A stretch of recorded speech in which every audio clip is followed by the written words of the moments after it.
샬롬. 믿음으로 전하는 감사와 은혜의 고백, 어메이징 그레이스 이세준입니다. 안녕하세요. 윤유선입니다. 성경에 보면 예수님께서는 어린아이들이 내게로 오는 것을 막지 말라고 말씀하셨잖아요. 네. 그리고 어린아이들을 안수하시고 축복해주면서 특별히 더 사랑을 부어주셨음을 알 수 있는데요. 복음의 오지에서 태어나서 자라는 아이들도 주님이 사랑하는 귀한 아이들이라는 것을 생각하면 정말 어린 영혼의 구원을 위해서 더 많이 기도하고 관심을 가져야 할 것 같은 생각이 듭니다. 네. 그래서 오늘 어메이징 그레이스에서는요, 인도, 네팔, 부탄 등 국경을 초월하며 히말라야 지역 아이들에게 복음을 전하는 곽, 아브라함, 신사라 선교사 부부를 모셨습니다. 지금부터 인도 히말라야 지역에서 피어난 하나님의 놀라운 은혜가 펼쳐집니다.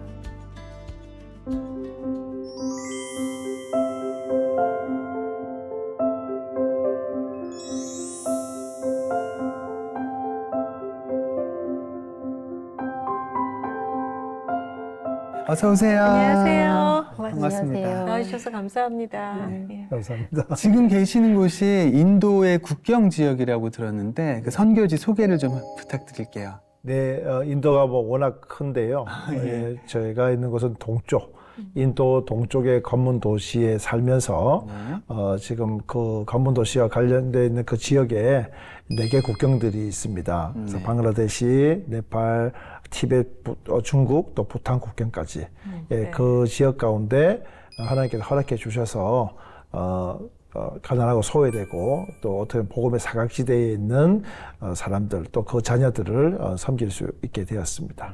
네.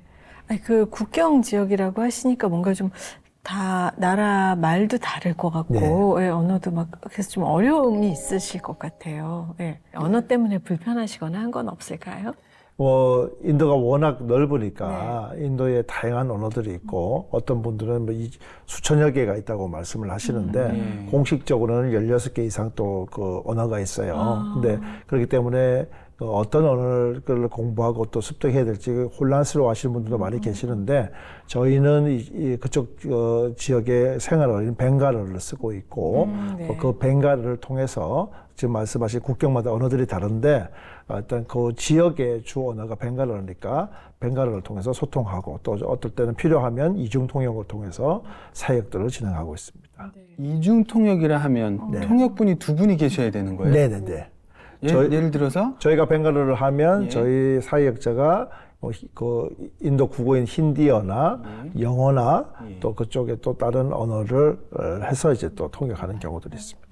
참 하나님께서 각 나라마다 각 종족마다 선물을 주신 것 같은데 비록 가난하고 소외됐지만 그들에게 그 언어를 통해서 또 대화하고 소통하는 것을 주셨기 때문에 저희가 또 그런 국경 지역에 있는 사람들에게 복음을 전하면 그들이 선교사들이 못 들어가는 지역까지 제집 드나들듯이 들어가서 복음을 전거할 수 있는 파수꾼의 역할들을 할 수가 있게 되죠.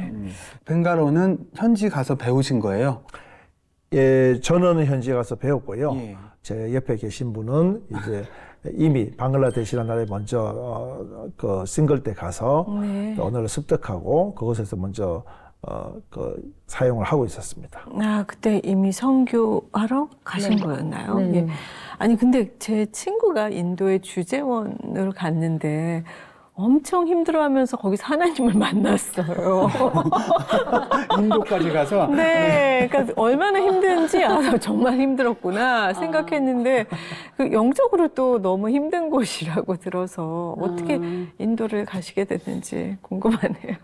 영적으로 이제 선교사님들이 많이 이제 공격을 당하고 힘들다고 말씀을 하시지만 제일 힘들 때 우리가 하나님을 만나는 것 같아요. 그러니까 영적 인도가 힘들긴 하죠. 워낙에 우상들이 많으니까. 그렇지만 살면서 느끼는 건 뭐냐면 그냥 어떻게 보면 일상이 되어버린 것 같아요. 그게 한국에 나와 보니까 한국이 더 전쟁 같은 영적인 공격을 더 많이 받는 그것들을 보면서 참 많이 마음이 아팠어요. 그래서 우리는 일상을 살아가고 있고 늘 영적 전쟁 가운데 가정에서 뭐 나라는 다르지만 가정 안에서 그 다음에 사역지에서 또 친구들 안에서 학교에서 만나는 이 사회 안에서 그런 전쟁들을 우리가 하고 있더라고요. 다만 우리가 인도에서 그냥 일상을 살아가고 그 공격 가운데서 어떻게 승리하며 우리가 일어설 수 있는지는 늘 우리가 주님 앞에 있을 때 승리할 수 있는 것 같더라고요. 근데 인도는 영적으로도 힘들지만 사실 뭐 여행자들한테도 특히 여성분들한테는 뭐 굉장히 위험하고. 조심해야 되는 것처럼 네. 우리가 알고 있는데 인도를 처음에 마음에 품게 된 계기가 있었을까요? 저는 뭐 가정을 하자면 원래 잘 나가던 그 기독교 기업의 그 피자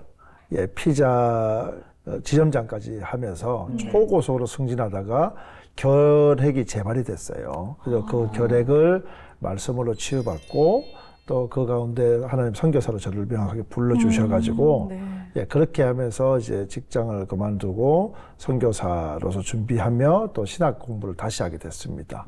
예, 그런 과정을 통해서 이제 이 히말라야 지역에 있는 한 번도 복음을 들어보지 못한 그 사람들에 대한 마음을 주셔가지고 준비하게 되었습니다. 네네. 아니 근데 부르심에 따라서 이제 인도로 가긴 가셨는데 이제 한 거의 17년? 예. 우리 이제 17년째. 아브라함 선교사님은 17년이고 우리 사라 선교사님은 그 이전에도 네. 계셨다고 하니 뭐 20년이 넘으셨을 것 같은데 네. 사실 힘든 게 많죠. 이게 많죠. 선교사님들 많이 다 힘들어 하시고 힘든 부분들이 되게 많은데, 저는 남편이 가니까, 인도로 가니까 이제 인도로 결혼해서 따라갔던 경우고, 늘 얘기하는 게, 하나님께 순종하는 게 불순종보다 편하더라. 그 얘기를 많이 했거든요. 그 얘기를 많이 했고, 하나님께서 부르셨을 때 움직일 수 있는 거, 순종할 수 있는 거는 너무 마음이 편했어요. 근데 불순종하고 있을 때는 너무 불편했었거든요.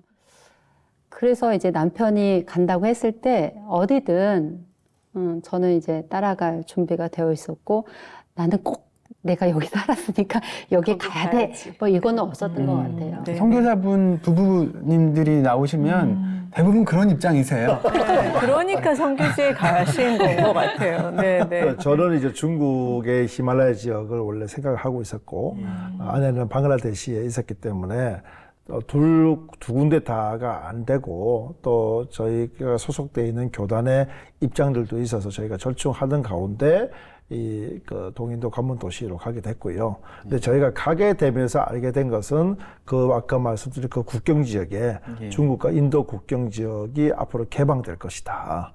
그 중국과 인도가 굉장히 그 국경 지역이 해발 5,000m, 6,000m가 되는 그 높은 산소 호흡기가 없으면 갈 수 없는 지역인데 저희가 있는 지역에 해발 4,500m의 국경의 그 유산소로 이제 국경이 열릴 것이다. 그리고 이제 인도 대통령과 중국의 이제 리더가 이게 MOU를 체결했었거든요. 네. 그렇게 되면서 야 하나님 왜 우리를 동인도로 인도하셨는지 그때 저희들이 다시 한번 또 느끼는 시간들을 가지게 되었습니다. 우리가 히말라야라는 말은 정말 많이 쓰는데 정확하게 히말라야가 어떤 지역을 가리키는 개념일까요? 뭐 아시다시피 그 네팔을 중심으로 세계에서 제일 높은 지붕이라고 하죠. 네. 그 지붕이라는 히말라야 산맥이 파키스탄부터 저희 동인도 쪽 중국까지 이르는 근데 세계에서 가장 높은 지역을 히말라야 산맥이라고 하는데 발로 밟아 보니까 히말라야 깊은 곳에는 한 번도 복음을 들어보지 못한 히말라야 방언 종족이 있습니다. 네. 그냥 종족이 아니라 방언, 세상에 노출되지 않은 방언으로 말하고 있는 사람들에게 저희가 또 복음을 증거하는 일들을 진행하고 있습니다. 그런 종족이 또 있군요. 예, 아직 뭐 문서상에도 노출되지 않는 이제 발로만 뛰는 현장에서만 볼 수 있는 종족들이 있죠. 예. 저희가 사역을 시작할 때 처음에 이제 2년 동안 언어를 하고 준비하고 타가소. 그러니까 그 지역은 슬럼 지역이에요. 네. 근데 이 슬럼 지역에 이제 근데 저희가 사는 곳은 외국인들이 사니까 중산 지역인데 이곳까지 이제 그 집안일을 청소하는 분들 또 그 그 자동차 운전하는 분들 그쪽 지역에 다 오시거든요. 그러니까 그 생활권이 주로 그렇게 돼 있는데 아이들이 방치되거나 유괴당하거나 심지어는 그런 어려움들이 많은 지역을 저희가 목도했어요. 그러면서 그 지역에 저희가 이제 타가소를 시작하게 됐는데 타가소를 시작하게 됐는데 뭐 저희가 타가소에 대한 지식이 없지 않습니까? 아무리 준비를 하더라도 그때 저희가 선교사로 나오기 전에 저희 꼬맹이들을 케어했던 그 결혼하지 않은 우리 어린이집 원장 선생님이 저희 같은 교회 선생님이셨어요. 그래서 제가 그분에게 전화를 좀 드리려고 했는데 아시다시피 1년 중에 어린이집 유치원이 가장 바쁠 때가 언제입니까? 보통 연말이나 연초잖아요. 네. 근데 11월 달부터 계속 제가 묵상을 하거나 기도를 하면 그분이 자꾸 떠오르는 거예요. 그래서 안 되는 걸 알면서도 순종하는 마음에 제가 국제 전화를 드렸어요. 네, 네. 혹시 선생님 2주 동안 저희가 이렇게 세팅을 하려고 하는데 저희가 너무 이게 아는 게 일천하니까 오셔서 좀 도움을 주실 수 있겠습니까? 저는 안 된다는 말을 이미 생각하고 말씀을 드렸는데 이분이 오시겠다는 거예요. 오히려 제가 당황스러워서 아니 안 오셔도 되는데 말씀드렸는데 본인이 순종하면서 오시겠다는 거예요. 네. 그래서 오셔서 하루에 이 사람하고 한 3시간, 4시간 자면서 교구도 만들고 교구장도 만들고 아주 어린이집에 대한 기본적인 것을 만들었어요. 네. 얼마나 감격스럽습니까? 그래서 이분이 가실 때 아주 굉장히 많이 우시고 되게 본인의 은혜를 많이 누리셔서 헌신하신 만큼 본인에게 큰 은혜가 있었겠다라고만 생각을 했었습니다. 근데 1년 후에 제가 한국에 나가서 그분들하고 식사를 하는데 우리 원장 선생님이 뭐라고 하신 줄 아세요? 뭐라 그러셨어요? 그때 처녀의 몸인데 자궁경부와 판정을 받았대. 어머머머. 그래서 하혈을 계속하고 있었답니다. 어머머. 근데 오신 거예요? 예, 그래서 하나님의 사인을 구하고 작정 기도를 드리면서 하나님이 원하시는 것을 제가 순종하겠습니다라고만 기도했는데 그때 누가 전화를 했겠습니까? 아무것도 없던 제가 순종하면서 전화했는데 그분은 그거를 하나님이 주신 사인으로 구하고 그 대신 하나님 제가 인도를 가려면 제가 하혈을 멈춰주시면 좋겠습니다. 했는데 하나님이 깨끗하게 하혈을 멈춰주신 거예요. 그러니까 그분은 새 생명을 얻었다는 기분으로 그렇게 헌신을 다해서 오셔서 하루에 2-3시간 자는데도 그렇게 기쁨과 감사함으로 열심히 최선을 다해서 40도가 넘는 그 온도 가운데서도 땀을 흘리면서 그렇게 세팅을 해주셨거든요. 네네. 그래서 제가 그 간증을 들으면서 얼마나 많이 울었는지 모릅니다. 그러면서 저희 사역 자체가 생명의 복음으로 온전한 기쁨이 흘러가자. 그래서 저희 사역의 모든 이름은 기쁨이라는 이름을 쓰고 있습니다. 그래서 교회 개척하는 교회는 기쁨의 교회, 그리고 우리 타가소나 학교는 기쁨의 학교, 그리고 또 모든 기쁨이라고 해서 그 기쁨 조이풀의 온전한 그 복음의 기쁨이 지금도 저희 사역 가운데 적용되고 있습니다. 네네. 참 그 은혜의 간증이 하나 있어서 좀 말씀을 좀 드리고 싶습니다. 그 저희들이 이렇게 아이들을 키우고 이렇게 하는데 특히 코로나 기간 때문에 한 3년 가까이를 좀 이렇게 사역을 하지 못했지 않습니까? 근데 그 저희 방글라데시 국경 지역은 아까 말씀드린 굉장히 소외된 곳이고 그쪽의 집들은 거의 다 한 80-90%가 다 흙으로 된 집들이에요. 그렇게 되게 우리 시골 예전에 60년대, 70년대 그런 데인데 그런 곳에서 한 목사님이 손수 전도하시고 손수 자비량으로 농사를 지으시면서 또 그 아들 목사님은 야채를 팔면서 예수님을 증거하고 그 가정교회를 세우기 위해서 전도하시는 분들이셨는데 이 코로나 기간 동안 이제 밖을 못 나가니까 하루에도 몇 시간씩 기도하며 텅텅 비어있는 교회에서 기도하면서 하나님 기회가 주어진다면 예전에 키웠던 아이들처럼 더 많은 아이들에게 복음을 증거하겠다라고 했고 마침 조금 코로나가 완화되고 공식적으로 이게 전도를 할 때 이분이 그 논두렁길을 자전거로 왕복 8시간에서 10시간을 운전하시면서 다니면서 복음을 전하시는 거예요. 근데 뭐 아시다시피 시골길에 그것도 논두렁길에 자전거로 타고 뭐 한눈만 팔면 넘어질 수도 있고 위험할 수도 있잖아요. 근데 그럼에도 불구하고 그 아버지 목사님과 아들 목사님의 헌신으로 5개, 6개의 가정교회가 세워졌어요. 그런 은혜들을 제가 경험하면서 제 아내가 제안을 한 게 목사님 너무 힘드시고 나이도 60이 넘으시고 또 이제 하니까 저희가 오토바이를 하는데 사드릴 테니까 그 오토바이를 타고 다니시면서 좀 이렇게 조금 좀 신속하게 또 편하게 좀 전도 사역을 하시면 어떻겠습니까? 그리고 아이들의 필요한 부분들도 좀 채워주시면 어떻겠습니까? 말씀을 드렸는데 목사님 뭐라고 하신 줄 아세요? 아세요? 보통 외국인 선교사가 그렇게 제안하면 뭐 이거 완전 땡큐죠. 뭐 두말 없이 받으셔야 되는 게 어떻게 보면 당연할 수도 있는데 거절을 하셨습니다. 왜요? 거절하신 이유가 오토바이를 타고 다니면 사람이 안 보인답니다. 오토바이를 타고 다니면 하나님이 예비하신 영혼들이 안 보인답니다. 어머나 세상에. 그래서 힘들어도 저는 괜찮아요. 자전거를 타겠습니다. 30도, 40도, 50도가 되는 그 뜨거운 대학빛에서도 본인은 자전거를 타고 다니면서 예비한 영혼들, 예비한 어린이, 예비한 그 청소년들, 어른들에게 복음을 전하고 또 목사님의 그런 삶이 지금 그 키우는 아이들이 동일하게 그런 목사님을 존경하고 그렇게 변화되고 그렇게 목사님을 닮아가겠다고 네네. 그런 고백들을 하고 있습니다. 아니 근데 이렇게 사역하시다 보면은 소망이 있구나 하는 그런 하나님의 사랑이 느껴지는 그런 일들이 있을까요?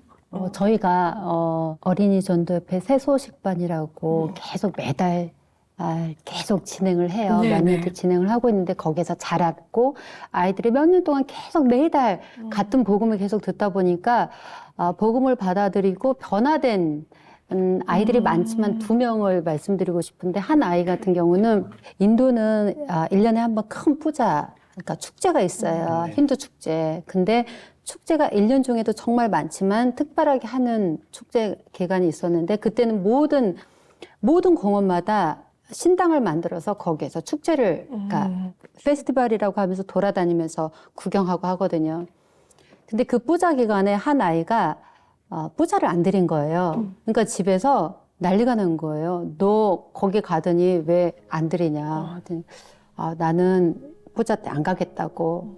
그래서 집에서 난리가 나죠. 그래서 얘가 예수님을 만난, 진짜 하나님을 만난 아이였던 거예요.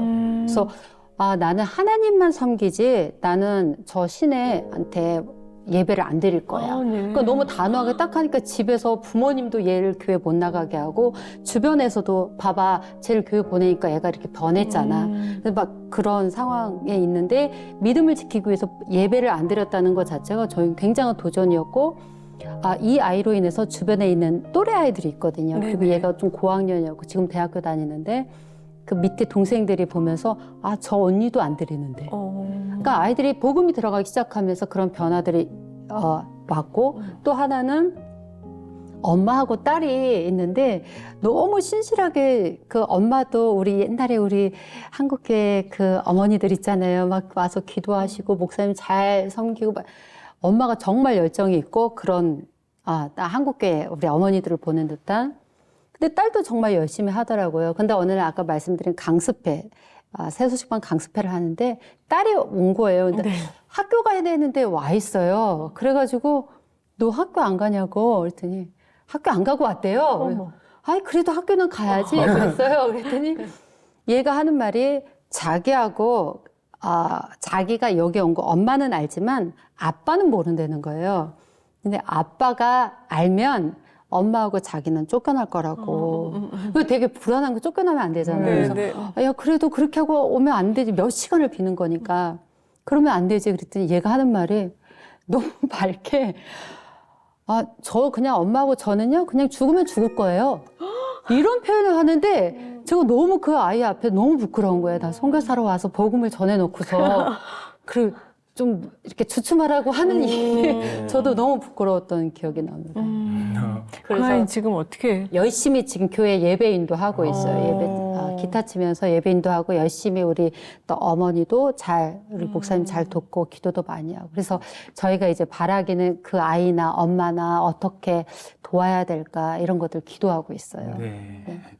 아니 근데 부부가 이렇게 같이 선교에 대한 비전을 갖고 만나가지고 뭐 육아하시고 선교지에 계시지만 아무리 각오를 해도 어려운 일이 또 많이 있잖아요. 그 어려움 중에 감사했던 얘기를 조금 또 나눠주시면. 저는 아무래도 사역적인 부분에서 좀 말씀드리면 이 코로나 상황이 전 세계 사람들이 예측을 못한 일이었고 그렇죠. 그 세대에 한 번도 경험하지 못한 그런 괴질이었지 않습니까? 저도 이제 지금까지 해왔던 선교는 더 이상 할 수 없다는 그런 많은 선교학자들이나 예측들이 있었기 때문에 고민할 수밖에 없었죠.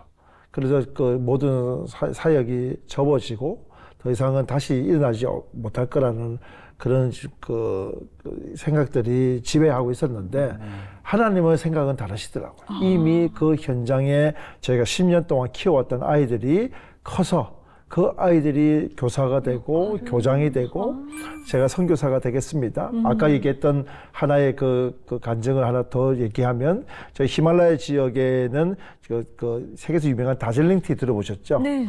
그 세계 3대 티라고 하는 다즐링 재배지가 있고 그 재배지 그 산 너머에는 그곳은 그 티가 그 재배되지 않은 벌목 큰 나무들이 자라는 또 지역이 있습니다. 거기는 굉장히 어려운데 영국 사람들이 그곳에 와서 벌목을 하면서 현지 여인에게 이제 이렇게 결혼을 했는지 좀 자식을 낳는가 봐요. 근데 이제 시간이 지나고 이분들은 그냥 영국을 떠나고 그 사람들의 자녀들이 그곳에서 살아보니까 뭐 같은 뭐 다문화 가정이 있고 같이 언어들이 많고 많은 종족들이 산다지만 그 안에서도 차별이 있는 거예요.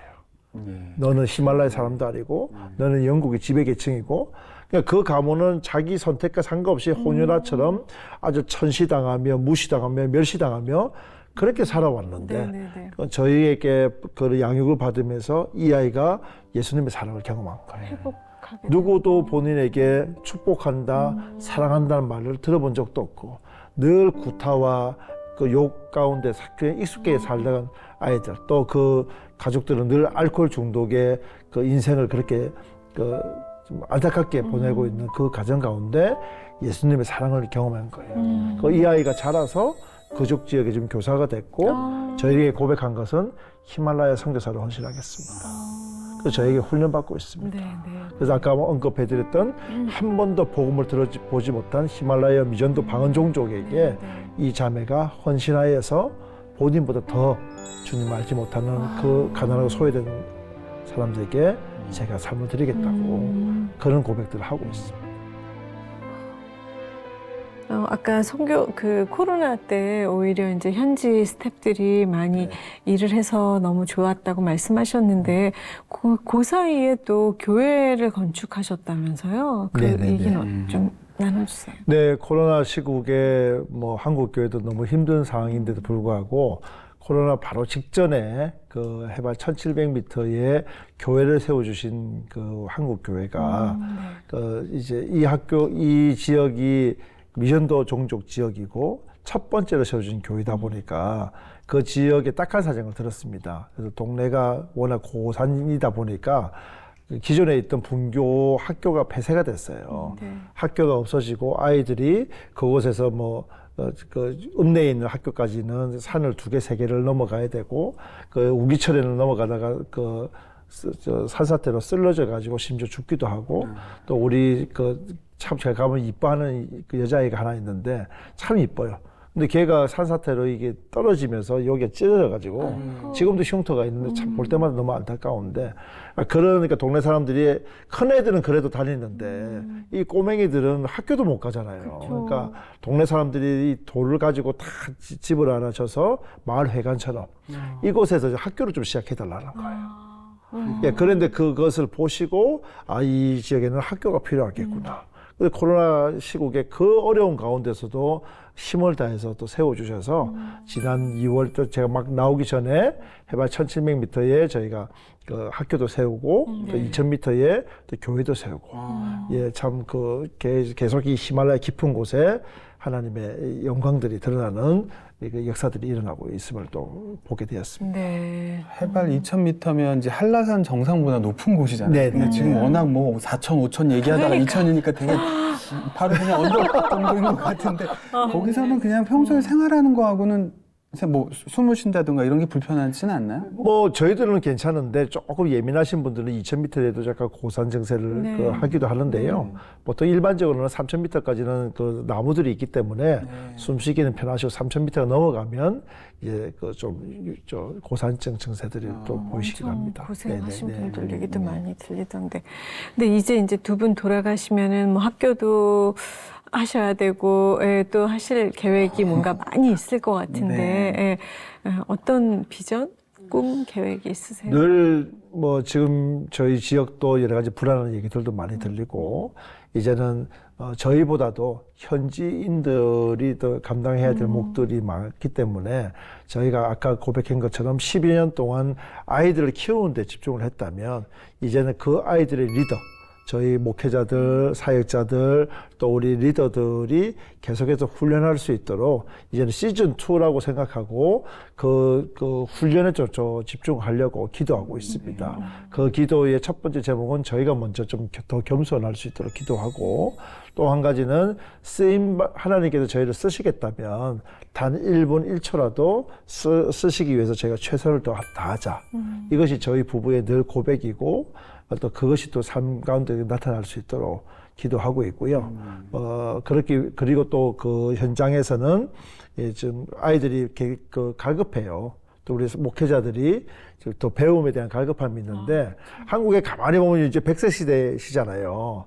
또 많은 우리 목회자들 우리 70이면 다 이제 은퇴를 하시는데 그래도 30년에서 40년 목회하셨던 전문가들이신데 이분들이 못해도 5년에서 10년은 다 또 이렇게 또 복음을 증거하시고 또 각자의 또 사역을 하실 수 있는 역량이 된다고 생각하기 때문에 저희가 기도하는 것은 좀 이렇게 그런 목회자 우리 은퇴하신 원로 목회자 그룹들 아니면 지역 목회자 그룹들이 좀 이렇게 연결되어서 저희들이 좀 분기별로 저희 목회자들과 사역자들 또 나아가서 저희가 꿈꾸는 히말라야 선교사들을 훈련시키는 그런 일들에 함께 동참이 되었으면 좋겠다. 또 기도하고 있고 그리고 또 한 가지 기도 제목은 제가 방글라데시 히말라야 지역 또 부탄 국경까지 제가 전혀 생각지 못하게 하나님의 방법으로 교회들이 세워지고 학교들이 세워졌어요.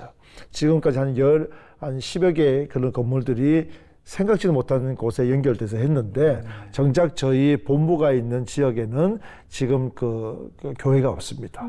이곳이 이제 신도시고 일산이나 분당처럼 신도시다 보니까 또 저희가 그 토지가 있는 것도 아니고 참 쉽지는 않지만 이곳에 4개의 5개의 저희가 그런 그 기쁨의 센터들이 있는데 이곳이 한 20분에서 30분 거리에 다 있어요. 그래서 제가 기도하는 것은 저희 지역에 기쁨의 교회가 세워져서 이 일들을 감당하는 모교의 역할들 또 선교의 베이스 센터 역할을 잘 감당할 수 있도록 저희가 2025년까지 이곳에 교회가 세워질 수 있도록 먼저 비전 선포식을 저희가 하고 왔습니다. 그래서 저희 사역자들도 작전기도 들어갔고 그리스도의 보혈의 피로 의지해서 참된 복음이 저희 지역부터 히말라야에 이르기까지 흘러가고 있는데 이제는 그것이 더욱더 완성되어서 마지막 이때에 현지인들이 저 중국을 넘어 실크로드까지 복음의 역사를 잘 감당할 수 있도록 저희 지역에 기쁨의 교회가 세워질 수 있도록 저희가 간절히 기도하고 있습니다.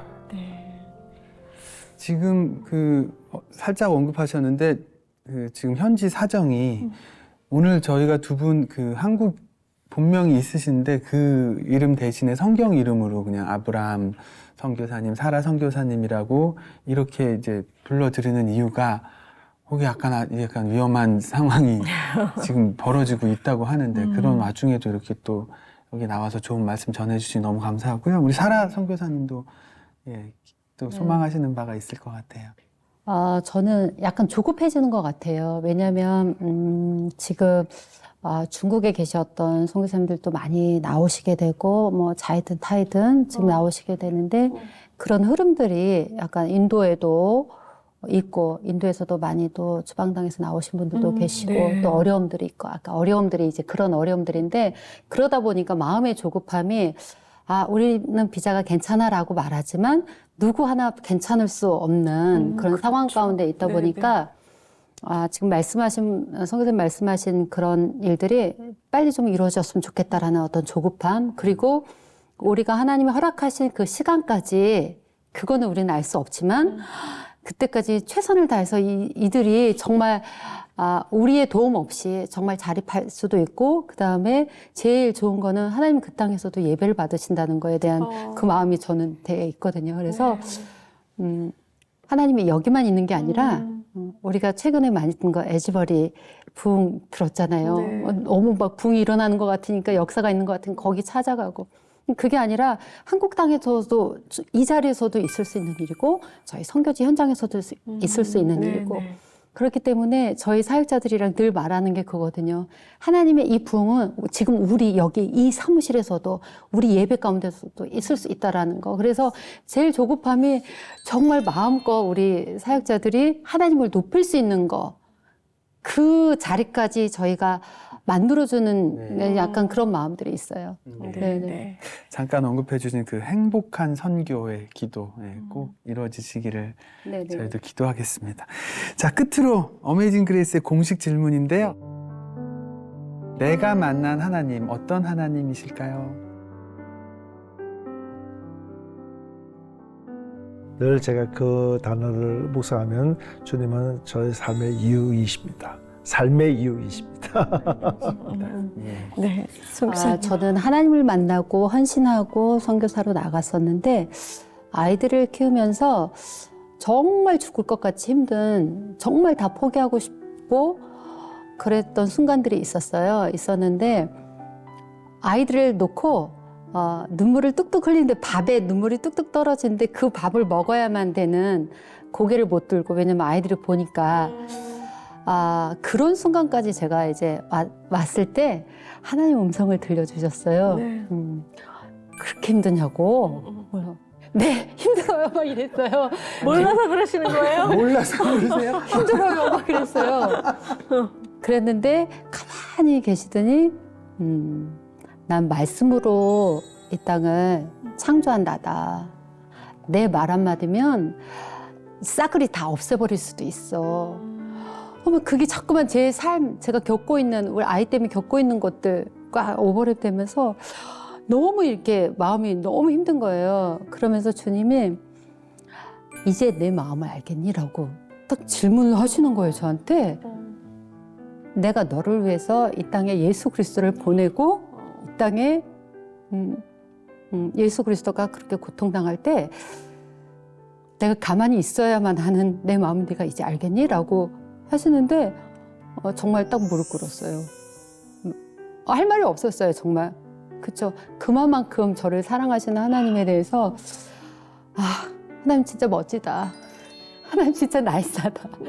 그런 저 삶에서 그런 하나님이었던 것 같아요. 네, 네, 참. 네.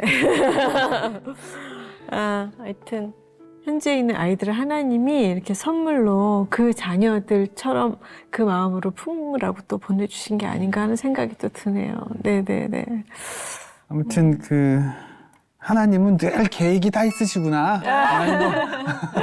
오늘 다시 한번 느끼는 그런 시간이었고요. 두 분의 귀한 간증 다시 한번 감사드리겠습니다. 네, 네, 감사합니다.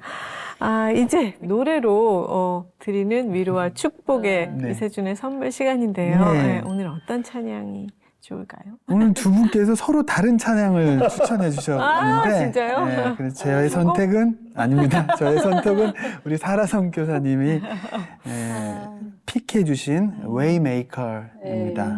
네. 우리 왜 이게 어떤 의미를 담은 찬양일까요? 코로나 이후로 정말 힘든 상황 가운데 있었는데 하나님이 많은 축복을 주셨더라고요. 근데 후렴 부분에 새 일을 행하신다는 그게 강력하게 제 삶에 왔고 가정에 왔고 사역에 왔어요. 그래서 사역자들한테 나눴어요. 하나님 우리 사역 가운데 정말 새 일을 행할 것이다. 근데 놀라운 일을 행하실 거라고 너무 감동을 받았거든요. 그리고 우리한테 약속하신 거 분명히 있는데 하나님 분명히 약속을 이루실 거라고. 그런 고백들을 했는데 제가 이제 찾아보면서 이 찬양을 하루에 100번 이상 계속 이 한 곡만 계속 들었는데 들으면 들을수록 굉장히 제 안에 뜨거움과 열정이 다시 한번 살아나는 것들을 느꼈어요.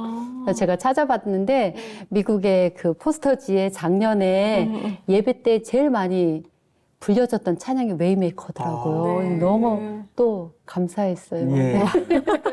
그래서 오늘은 제가 이제 번역된 네. 한글 버전 찬양으로 준비를 해봤습니다. 감사합니다. 네. 성사님. 두 분 이렇게 귀한 삶을 나눠주셔서 너무 감사드립니다. 네. 감사합니다. 예. 놀라운 하나님의 은혜에 대한 감동과 감사의 고백 어메이징 그레이스 오늘 여기까지 함께 하겠습니다. 감사합니다. 감사합니다.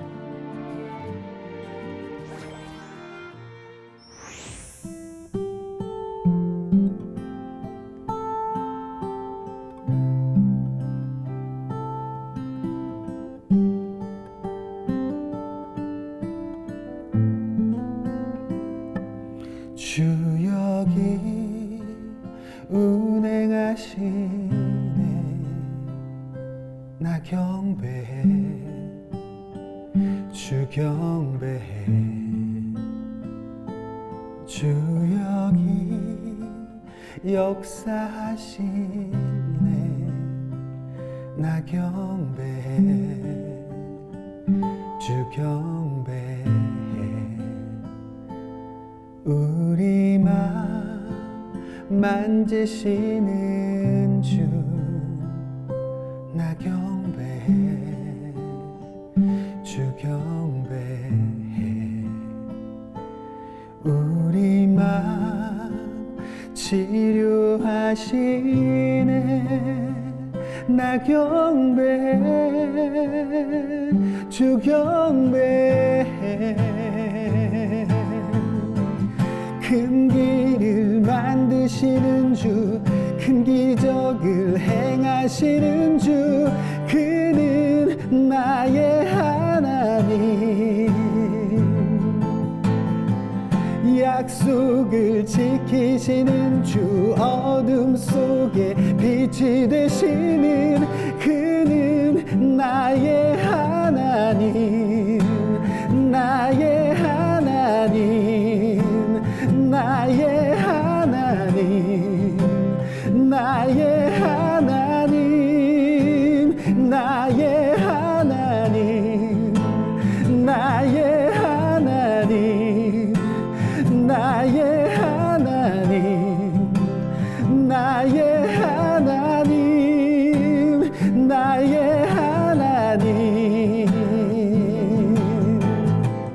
비록 내게 보이지 않아도 비록 내게 느끼지 않아도 일하시네 주님 주는 결코 멈추지 않네 비록 내게 보이지 않아도 비록 내게 느끼지 않아도 일하시네 주님 주는 결코 멈추지 않네 나의 하나님 나의 하나님 나의 하나님 나의 하나님 나의 하나님 나의 하나님 나의 하나님